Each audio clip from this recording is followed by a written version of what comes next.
Bienvenidos a Libertad y Democracia, el programa del Inter-American Institute for Democracy en acuerdo estratégico con Radio y Televisión Martí para promover y trabajar los temas de libertad, democracia, derechos humanos e institucionalidad en las Américas y al propio tiempo denunciar a las dictaduras que oprimen a los pueblos de Cuba, Venezuela, Nicaragua y Bolivia. Hoy día vamos a hablar de la Constitución. Y hablando de la Constitución, de las maniobras que las dictaduras hacen para simular legalidad. Para eso empecemos recordando que una Constitución es la carta fundamental, el ordenamiento jurídico esencial que una sociedad asume para organizarse políticamente y que básicamente tiene dos partes: la declaración de derechos y la división e independencia de los poderes públicos, porque el fundamento, el objetivo de una Constitución es garantizar la libertad del ser humano y es garantizar las relaciones en sociedad bajo la premisa de que el derecho propio tiene por límite solamente el derecho de los demás. Por eso, la Constitución americana, por ejemplo, empieza diciendo nosotros el pueblo.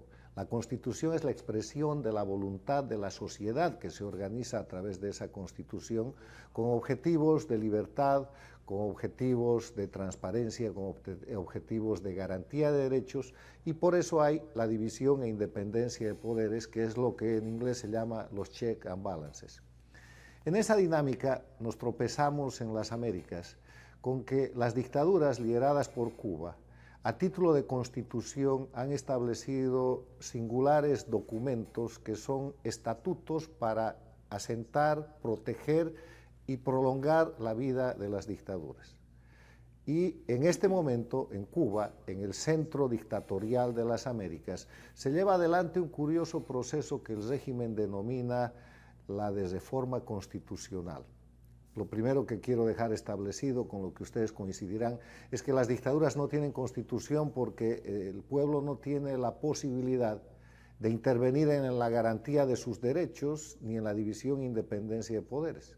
Y segundo, porque los textos que integran esa Constitución son en su mayoría violatorios de los derechos humanos. Para muestra un botón, la Constitución cubana o el reglamento cubano que llaman Constitución garantiza, en vez de la irretroactividad de la ley, la retroactividad de la ley.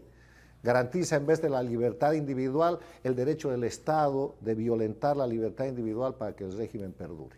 Para tratar esto, hoy día hemos invitado a una de las personalidades más destacadas en el ámbito de la defensa de la libertad y de la restitución de los derechos fundamentales en Cuba, del cambio. Nos acompaña Rosa María Payá, promotora de Cuba Decide, que propone un cambio en Cuba con participación ciudadana. Bienvenida, Rosa María. Muchas gracias. A ver, hablemos de la reforma de la Constitución cubana. ¿Qué es lo que está pasando en este momento en Cuba? Bueno, como bien has dicho, en primer lugar cuesta trabajo llamarle Constitución a un documento que no nace del acuerdo popular, que no nace de la consulta popular, sino de una comisión dirigida por Raúl Castro y que además ha aprobado un texto en la Asamblea Nacional que será llevado, según ellos, a referéndum ratificatorio el 24 de febrero, pero en un referéndum que tampoco cumple con los mínimos exigibles, digamos ya, procesales, las condiciones mínimas que son necesarias para que cualquier proceso de tipo electoral, como es un referéndum, sea creíble, o sea, haya acceso al padrón electoral, posibilidad de hacer campaña, posibilidad de observar de manera independiente, observación internacional imparcial, ninguna de estas condiciones se dan en el caso del referéndum del 24 de febrero. Por tanto, hay que partir diciendo que tanto el documento, por su texto, tanto como por su origen, como todo el proceso, incluido el referéndum, son ilegítimos. Ahora, eso no significa que los cubanos no podamos aprovechar este momento para expresar nuestro descontento con el sistema y nuestro rechazo a la Constitución actual y a esa que acaba de aprobar la Asamblea Nacional, que tampoco fue elegida por la ciudadanía, en diciembre del año pasado. Bueno, de este asunto tan importante, explicado y resumido brillantemente por Rosa María Payá, vámonos a la columna de la semana para tratar el tema de que si hay que votar en esa constituyente y cómo hay que votar en Cuba. Vámonos a la columna de la semana sobre el tema Cuba y su simulación de constituyente.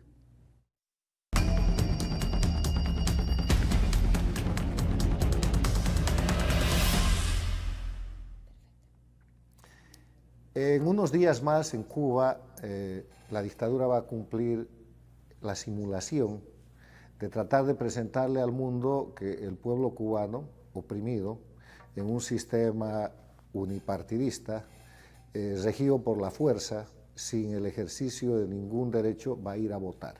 Entonces van a cumplir el rito de que en las dictaduras se vota pero no se elige, se vota pero no se decide. Y ese es el objetivo de la dictadura cubana.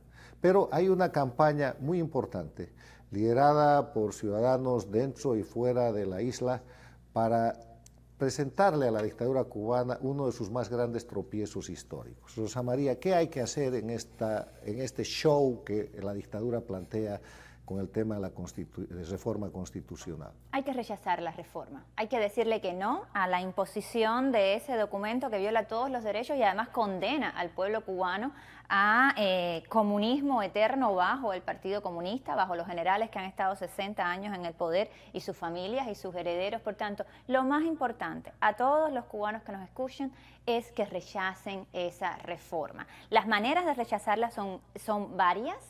Y la más directa de ellas es simplemente, si asisten, votar no.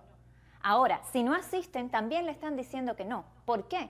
Porque el artículo 137 del último mamotreto constitucional, que es el que está vigente todavía, dice que para que una reforma constitucional sea aprobada, necesita la mayoría de los votos favorables con respecto al electorado. O sea, necesita que la mitad más uno de todos los electores cubanos digan sí. Por tanto, con no decir sí, ya usted está rechazando esa reforma, siendo que va y vota no, siendo que va y anula la boleta, siendo que no va. Por tanto, la invitación que le hacemos es a rechazar el sistema, a rechazar la reforma, a rechazar la Constitución, diciendo que no.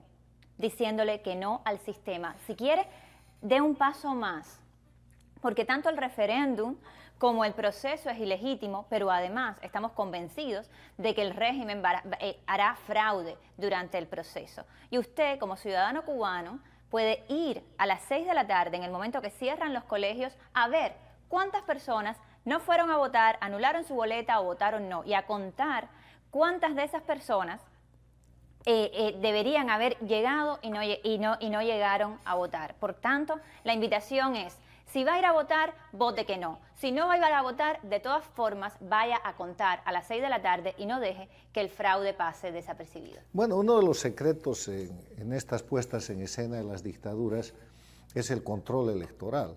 Ellos tienen preparado un sistema de fraude electoral que consiste y empieza con la identificación del ciudadano, que sigue con el registro del ciudadano. El día que menos fraude hacen es el día de la votación.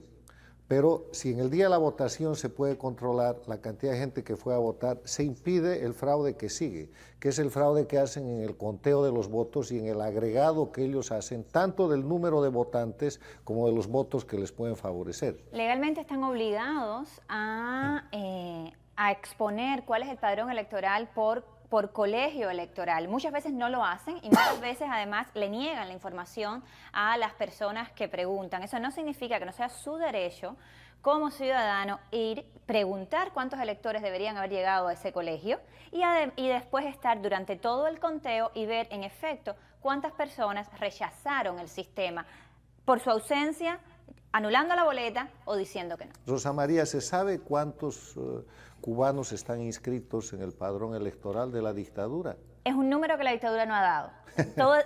En todo momento dicen más de 8 millones, pero hasta el día de hoy no es conocido. Y es precisamente por eso que el referéndum es ilegítimo, y es precisamente por eso que el ejercicio es un ejercicio de movilización, porque al final del día estamos los ciudadanos cubanos enfrentados a una dictadura criminal que lleva 60 años no por la ley solamente, lleva 60 años por la fuerza. Y por tanto eso implica que la ciudadanía cubana debe movilizarse pacíficamente, movilizarse utilizando la desobediencia civil, la no violencia, pero debe actuar para demostrar su rechazo al sistema, más allá de los condicionamientos legales que sabemos están todos arreglados para que el régimen no pueda perder. Bueno, el mensaje es claro.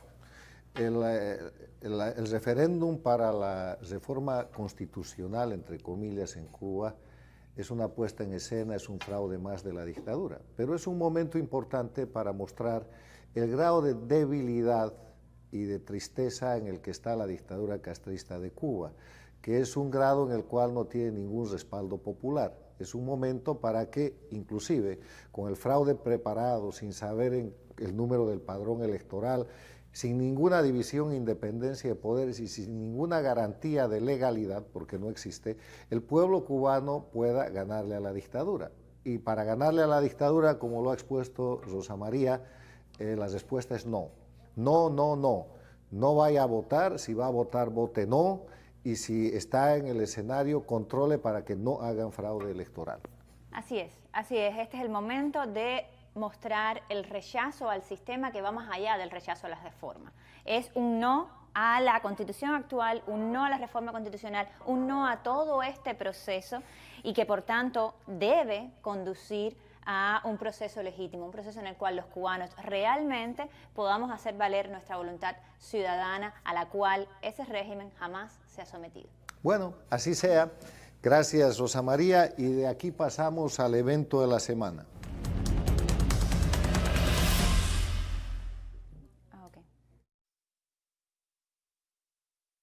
Oil belongs to the Venezuelan pertenece al pueblo de Venezuela. You can be assured the United States will always support the Venezuelan. Sepan siempre que Estados Unidos va a apoyar siempre al pueblo de Venezuela porque apoya a la Constitución y elecciones libres. Seamos claros.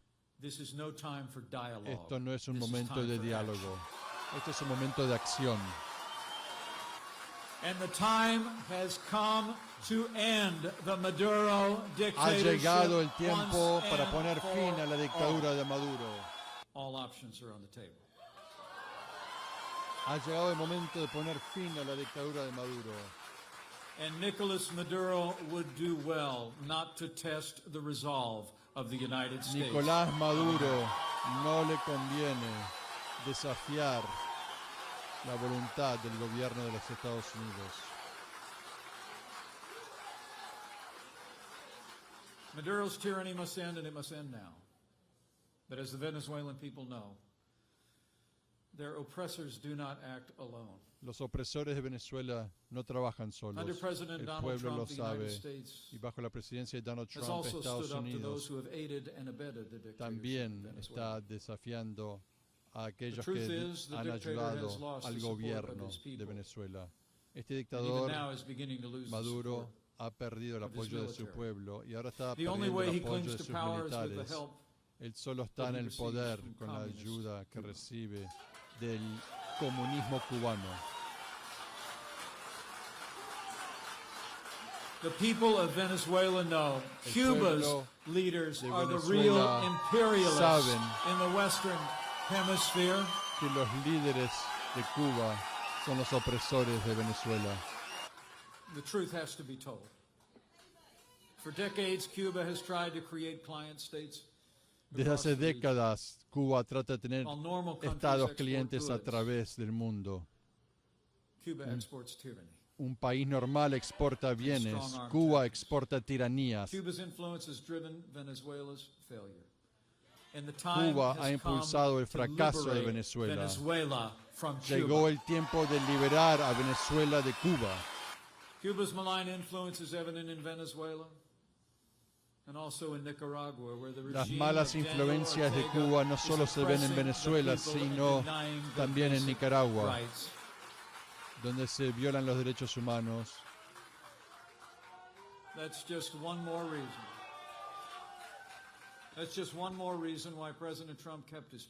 Es por eso también que el presidente Trump revirtió las políticas fracasadas de la última administración, de la administración pasada hacia Cuba.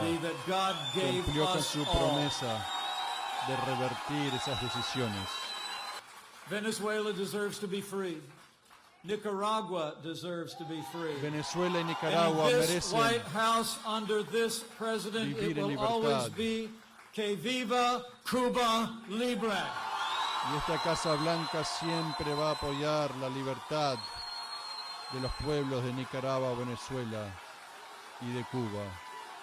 Let me assure them and you. The United States of America Les stands ready garantizo to a deliver ustedes humanitarian que aid Estados to Unidos the Venezuelan siempre va a apoyar people el in envío de ayuda Venezuela humanitaria as well. a Venezuela.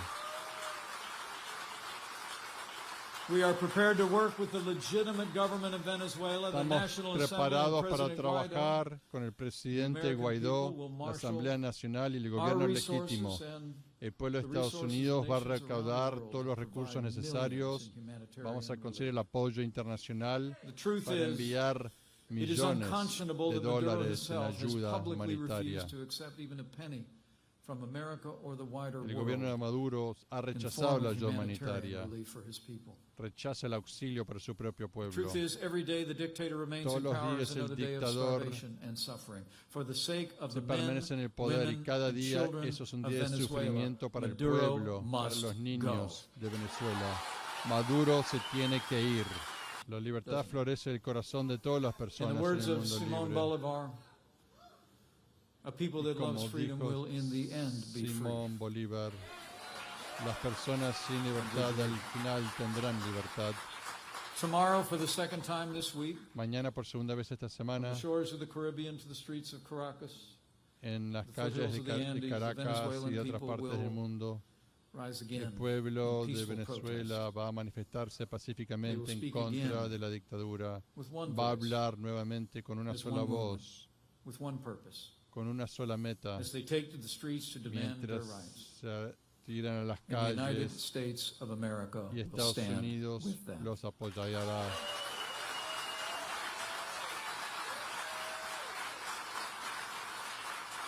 And to them we say, as you make your voices heard tomorrow, on behalf of the President of the United States and the American people, we say to all the good people of Venezuela, estamos con ustedes. We are with you. El mensaje de la Casa Blanca and del we will stay pueblo with you estadounidense until es que democracy is restored. Estamos con ustedes en esta lucha por la libertad hasta que se reinstaure la democracia. Ese es el mensaje que estamos enviando hoy.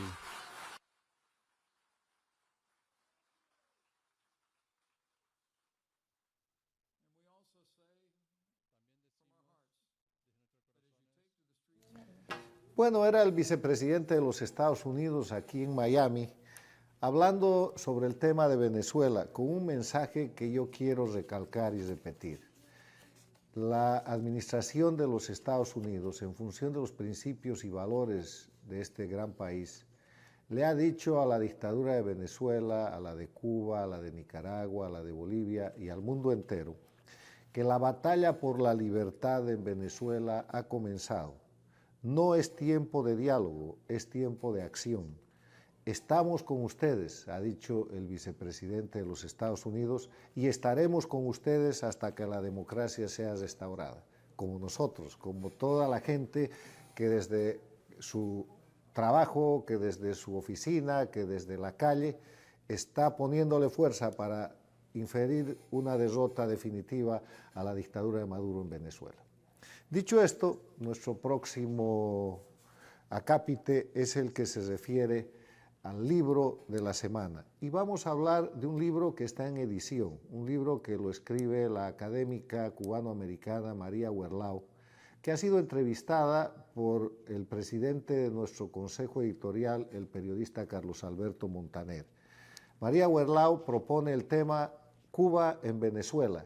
Y ahora vamos a ver una entrevista extraordinaria sobre la presencia, la interferencia, la intromisión y la condición de colonia a la que Cuba ha sometido a Venezuela y a su pueblo. ¿Tú has podido cuantificar la presencia cubana en Venezuela? Yo dedico un sinnúmero de páginas a dar distintas cifras que se han dado desde la oficialidad venezolana y la cubana. Entonces, las últimas cifras, lo que yo puedo estimar, ¿cuál es el rango? Entre lo que han dicho también de sectores de las Fuerzas Armadas venezolanas, es que el número de cubanos, la presencia cubana es entre 40.000 a 100.000. Es un rango demasiado amplio. Yo creo que nadie lo sabe. Y se dice que hay dentro de esos 40.000, vamos a suponer que es la cifra menor, 40.000 interventores cubanos, hay 3.000 que son el núcleo duro. Eso dicen, pero yo creo que nadie sabe. Yo incluso pienso que hasta los servicios de inteligencia, a los cuales yo no tengo acceso a esa información, pero que deben tener dificultad, y yo explico por qué. Porque llegaban aviones completos de Cuba que no pasaban por los servicios de inmigración venezolanos, que muchos no entraban ni por Caracas, y esto ha estado pasando por años. Entonces, muy difícil poder decir cuántos cubanos hay y en qué lugares. Sabemos, y yo lo explico ahí, que aparte de los conocidos médicos, educadores, entrenadores de deportes, etcétera, que Venezuela y Cuba han dado esas cifras durante años. Vamos a decir que hoy día habrá 20.000 en el sector de salud y 40.000 en las misiones sociales, si es que le vamos a creer a las estadísticas de Cuba y Venezuela, que yo no le creo para empezar. O sea, ya para empezar estamos con un interrogante. Pero entonces cuando uno empieza a conciliar las cifras de qué dijo X en un momento dado, hay un rango de 20.000, de 24.000 que tienen, digamos, una colocación en Venezuela que es desconocida. Que entonces ahí podría ser que podríamos decir están en las fuerzas de seguridad, en las Fuerzas Armadas, o sea, son los que están más cubiertos, ¿no? En el año 62 había 40.000 tropas soviéticas instalando el sistema comunista en Cuba y creando el sistema comunista. ¿Tú crees que Cuba repitió el mismo modelo de instalación del comunismo? Cuba lo superó en Venezuela, sí. Y los distintos capítulos yo desarrollo por qué. Porque fue una cosa muy sofisticada, aparte de que minaron las Fuerzas Armadas y las fueron ideologizando en su formación, etcétera, entrenándolos en Cuba, pero fue mucho más allá. Cuba y Venezuela crearon una integración, una gran patria, ¿no? Que se llevó a cabo no solo desde el punto de vista ideológico político, sino en la economía. Incluso trataron de hacerlo en el derecho, trataron de unificar el derecho entre los dos. No, lo hicieron.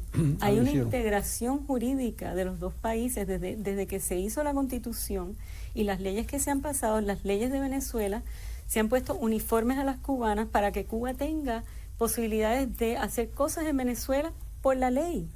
Es impresionante. O sea, hay una parte dedicada a la sección de la integración jurídica. O sea, superó a los soviéticos, no solo en que infiltraron o manejan, digamos, Creo que eso ocurrió en la primera mitad del siglo XXI, en la primera parte de la primera década, cuando dijeron que que Venezuela tenía dos presidentes y Cuba tenía dos presidentes. Es decir, Fidel Castro, o Cuba en este caso, y Hugo Chávez. Cubazuela o Venecuba. O Venecuba. Como yo tengo un capítulo que se llama así, ¿no? Eso cobró mucha vigencia y todo esto está ahí. O sea, la bibliografía existe. Lo que pasa es que nunca se ha juntado de una manera amplia. Se creó todo un proyecto de integración económica que fue mucho más allá. O sea, hay cientos de empresas conjuntas, cubano y venezolanas. Lo increíble es que fue una forma de subsidiar el fracasado modelo económico cubano, porque entonces han traído a Venezuela asesores en la agricultura. Imagínate, Cuba, un país donde falta la comida, que no produce, está asesorando a Venezuela en la distribución, en la producción de la comida, y vemos el desastre que es en Venezuela, pero además Venezuela le paga a Cuba. O sea, no solo Cuba ocupó a Venezuela por invitación, sin disparar un tiro, pero además Venezuela le paga a Cuba por la ocupación. Lo que dicen los venezolanos con gran tristeza, que es el único país que ha pagado la colonización de su propia... Exacto. Y en Hechos de Dictadura, esta semana vamos a hablar del abucheo al cuasi dictador Díaz-Canel en Cuba. Veamos las imágenes y después María Fernanda Egas nos hará los comentarios.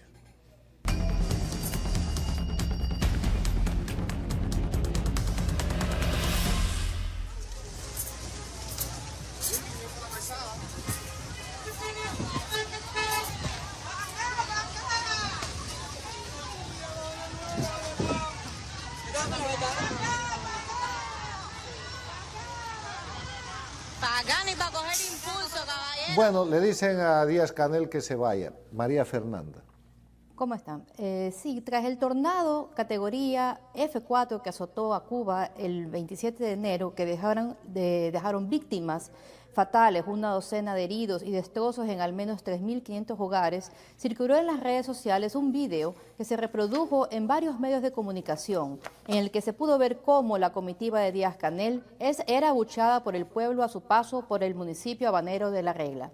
Los miembros del operativo de seguridad que acompañaban los autos Mercedes-Benz apuraron el paso para salir del área ante los gritos de la población, como se puede ver en el vídeo, al que las autoridades y la prensa oficialista han calificado de falso. En este se escucha claramente cómo la ciudadanía indignada los llama descarados, mentirosos. Y de acuerdo a declaraciones realizadas a varios medios, los pobladores acusan a las autoridades cubanas de querer hacer propaganda con la ayuda gubernamental para las víctimas de la tragedia. Critican que haya intentado vender comida y materiales de construcción a los damnificados y que las ayudas que ha ofrecido el Estado tengan que ser pagadas a plazos. La gestión de Díaz-Canel ha rechazado la creación de un canal humanitario para que llegue la ayuda de organizaciones de exiliados cubanos para los damnificados del tornado, manteniendo el arancel aduanero y limitando muchos artículos de primera necesidad, mientras acepta recibir donaciones de dinero en efectivo siempre y cuando sean depositadas en cuentas de la dictadura.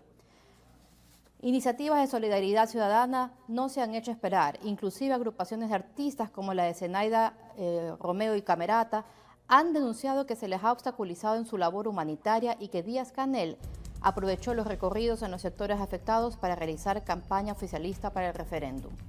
Ante estas denuncias, el afamado artista español Alejandro Sanz manifestó en su cuenta de la red social su indignación al respecto. Perfecto, Hechos de Dictadura y con esto hasta la próxima semana. Muchas gracias.